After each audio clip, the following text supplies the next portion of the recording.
This is all great points you're making. And by the way, also the talk of, well, what did Rod Rosenstein know? I'd like to know what he knew. I'd like to know what Comey knew. I'd like to know what Mueller knew ahead of all of this. You know, a lot of questions, John, being raised about, okay, this team that literally has covered for Hillary Clinton and put all these biased people going after Donald Trump, you know, what would it take to get rid of a special counsel? Yeah, that's a great question. It's a high legal standard, right? You have to have one of three things usually. Misconduct. He has to have done something wrong in the investigation. A clear conflict of interest, and that's an area that could become very interesting in the next few weeks, or an abuse of power. It isn't just because people don't like the people he picked or the political sentiments of the people.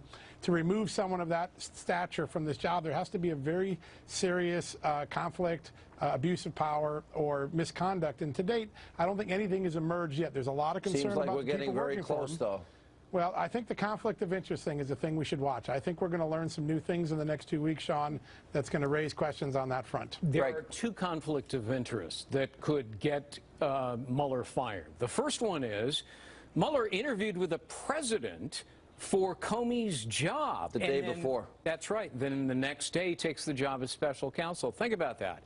Sitting across from the man who's posing questions, and Mueller is not telling the president. He's being dishonest and deceptive.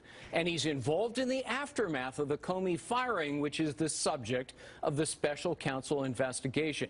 That disqualifies him. It's mandatory under the law. The other is his close friendship, also a mandatory disqualification, his close friendship with Comey. Mueller has refused to resign or step aside. It's time that the Attorney General unrecuse himself, replace Mueller, and clean up this staff that is rife with political bias and corrupt motives. Where are we